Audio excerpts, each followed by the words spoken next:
Hello to all our audience tuning into our channel. We're so glad to have you with us. Stay tuned for exciting content. Let's get started. The episode opens with a discussion about Fish Mooney's fate. Penguin reports to Don Maroni that Fish is likely dead after being cornered by Victor Zoss during her failed attempt to bring down Falcone. This creates opportunities for territory grabs, and Penguin reveals he's already claimed her nightclub in Maroni's name. The conversation establishes the power vacuum left by Fish's apparent demise and sets up the territorial struggles that will follow. Penguin's proactive move to secure the nightclub demonstrates his calculating nature and ambition. The scene establishes the current criminal landscape of Gotham, with Falcone struggling to maintain control over Fish's former territories, while rival factions position themselves to benefit from the chaos.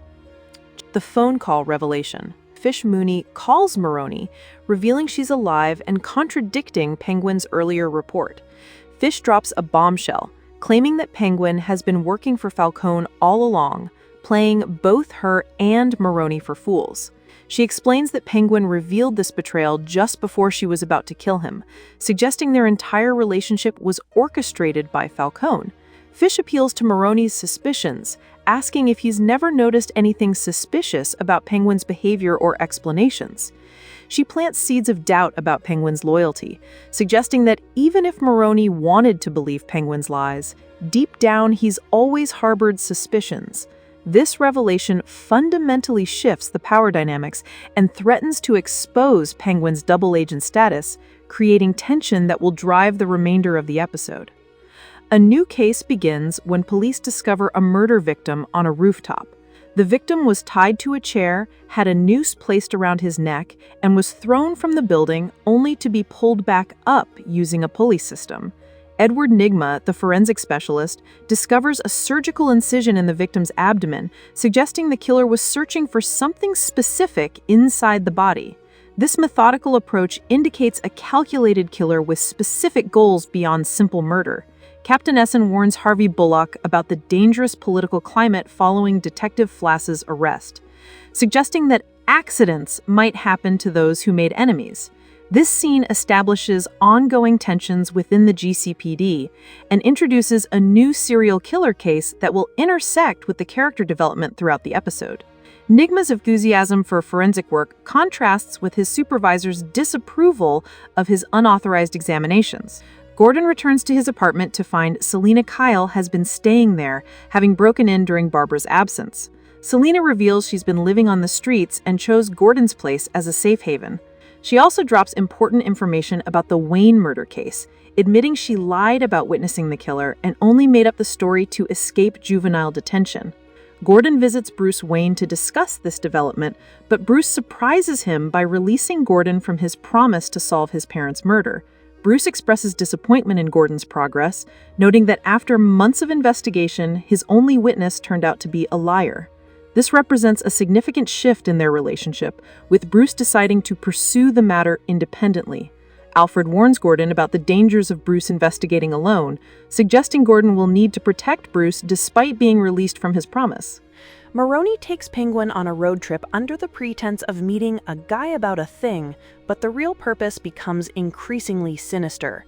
During their stop at a country diner, Maroni engages in seemingly casual conversation while subtly interrogating Penguin about past events. He brings up suspicious details about the Indian Hill land deal and inconsistencies in Penguin's story about Nikolai's death, particularly how Frankie Carbone was stabbed during what was supposed to be a gunfight. Maroni's questions reveal his growing suspicions about Penguin's loyalty and truthfulness. The rule setting creates an isolated, threatening atmosphere as Maroni's true intentions become clear. Penguin realizes there is no guy with a thing and that he's been lured into a trap. The investigation into the rooftop murder leads Bullock to a phobia support group where the victim, Adam Jadowski, was receiving help for his fear of heights. The cruel irony of his death method, being thrown from a building, suggests the killer knew about his specific phobia. Bullock meets Scotty Mullins, the victim's sponsor, who explains the support group's purpose and reveals that meetings are anonymous, making it difficult to identify other members. Despite his initial skepticism about phobias, Bullock finds himself attracted to Scotty and they plan to meet for dinner. The investigation reveals that the killer specifically targeted the victim's greatest fear, suggesting a pattern that could affect other group members. Meanwhile, Nigma faces suspension from his forensic duties after being caught examining bodies without authorization, though he claims to have found important evidence. The investigation intensifies when a second victim from the phobia support group is attacked but survives. The victim reveals he was abducted by 2 men, confirming that the killer Harvey shot earlier was just muscle, not the mastermind. This revelation means the real killer is still at large and targeting group members. Bullock's romantic interest in Scotty creates personal stakes in the case, while Gordon deals with the political fallout from the Flass arrest. Captain Essen warns that their actions are being scrutinized and they need to be more careful about which cases they pursue. Meanwhile, Nigma's suspension creates problems for the investigation, as Gordon prefers his forensic expertise over the unreliable medical examiner. Gordon meets with Dr. Tompkins, initially under the pretense of seeking forensic help, but actually wanting to see her romantically. Their interaction reveals Gordon's rusty dating skills and Tompkins' interest in both the case and him personally.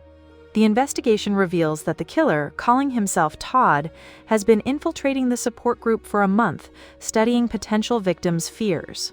When Scotty Mullins is kidnapped, Gordon and Bullock realize the killer will confront her with her greatest fear, drowning in a swimming pool. They trace this to a specific location based on a childhood trauma at Lemmer's Park. The chapter introduces Dr. Crane and his son Jonathan, revealing the killer's identity and his twisted psychological experiments. Crane explains his fear scale and his belief that inducing maximum terror serves some greater purpose. The methodical nature of his crimes and his pseudo-scientific approach to fear create a chilling portrait of a calculating psychopath who views his victims as test subjects. Multiple storylines reach their climax simultaneously. Maroni attempts to kill Penguin by putting him in a car crusher, but Penguin cleverly uses Falcone's name and reputation to intimidate the operator into stopping the machine. He escapes when the operator flees in fear of Falcone's retaliation. Meanwhile, Gordon and Bullock race to save Scotty from Dr. Crane's drowning experiment. They arrive at the pool just as Crane is about to kill her, leading to a confrontation where Gordon pursues Crane while Bullock saves Scotty. Crane's experiments are revealed to be part of a larger philosophy about fear and human nature, with his son being indoctrinated into these beliefs. Penguin's survival showcases his resourcefulness and ability to manipulate situations, even when seemingly powerless. The parallel climaxes demonstrate how both the criminal underworld and the serial killer cases require quick thinking and decisive action to survive. The episode concludes with various plot threads being resolved and new developments emerging. Nigma's investigation reveals that the killer removed the victim's adrenal glands, specifically harvesting the fear gland that produces cortisol during moments of extreme terror. This discovery provides insight into the killer's twisted motivations and suggests medical expertise. The medical examiner is fired for stealing body parts, creating an opportunity for Nigma to potentially advance his career. Gordon and Dr. Tompkins' relationship develops further as they plan dinner together, with Gordon overcoming his hesitation to show affection publicly.